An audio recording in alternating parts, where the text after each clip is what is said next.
last week we did this show, the hip hop tour, hip hop live tour show as a surprise guest. You had that? Yeah. I had the same jacket on, man. I didn't realize that till I got here.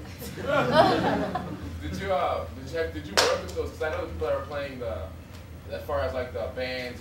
Have you worked with them before then? Yeah. We did that same tour last year. And we never really got to focus on Rakim. I talk too much, but Rakim is one of the greatest rappers of all time. Yeah, up there in the KRS and Chuck D and Jay-Z. I put Jay-Z in there. And I wish I had time to explain that, but I don't. But Jay-Z's up there too, he is. And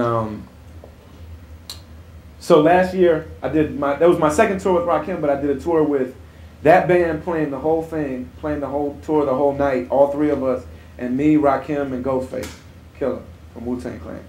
And so I was able to do that whole tour, and that was my second time touring Rakim, and I got to be on Rakim's bus with his family and his best friends, and we hung out every day for a month.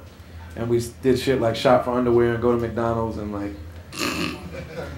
I shop for drawers, yeah. Fucking, all right, so on a bunk of a bus, you lay down in a tour bus, right, there's bunks. The only private space is your tour bunk, and you close your curtain. When you're inside that curtain, that is your only privacy out of the 24 hours the time you're on tour. You don't violate that curtain. That curtain is a sacred, unspoken, holy thing that you don't violate. Because a man can be doing anything inside that curtain. And I mean, motherfuckers do everything inside there.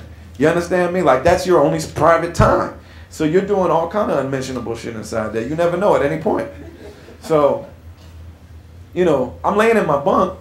This is like first, second, third day of the tour, but me and Rakim, we kind of know each other, but we're just really starting to really just hang out on a regular basis. And I memorized every word this man ever said. Literally, like from album 1 through album 4, there's not a Rakim song you could play right now and I can say the whole rhyme off the top of my head. He pulls back the curtain and I'm turned away and I'm like, who the fuck is pulling back? And I turn over and it's Rob, and he says to me, yo, Ali, we going to Walmart, man. So I get off the bus, and first of all, this man takes the tour bus everywhere he goes. Like, he won't ride in a cab. The Lord Rakim does not ride in a taxi cab. He only rides his tour bus. So he has a tour bus literally take him wherever he's going. If he goes shopping, the tour bus goes shopping. The bus driver doesn't get to sleep. And if he goes to the mall, if he goes to the radio station, if he goes to Burger King, the bus takes him there, and he has to pull up right in front, and then Rakim jumps down the stairs like straight to the front door. So this big ass tour bus pulls up. We're in California, and it's all painted and shit. Says Hip Hop Live Tour on the side, and pulls up at Walmart. Yeah, people are all looking like, what? You know what I'm saying? And the doors open.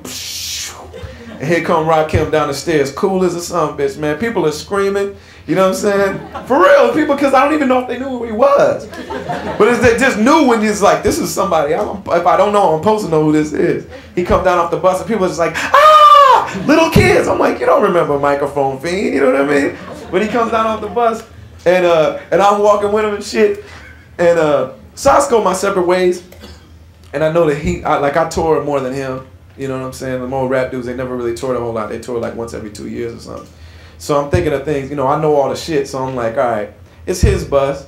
He's the elder, you know what I mean? I'm going to give it up. So I'm like, I'm going to just, as a good gesture, I bought him and his wife pillows and, just shit that you don't think to do. You know what I'm saying? 'Cause that's the kind of motherfucker I am. I think shit. I go that extra mile. So anyway, so I'm sitting there in the undergarment department, shopping for my unmentionables. As my man comes up with his cart, and he's like leaning on the cart, pushing the shopping cart like cool. That's a man that does everything cool. Also, Rakim doesn't walk on grass. Doesn't do it. We played an outside festival. The tour bus has to pull up. If not, they have to get a golf cart, and he steps from, his foot can't touch the grass.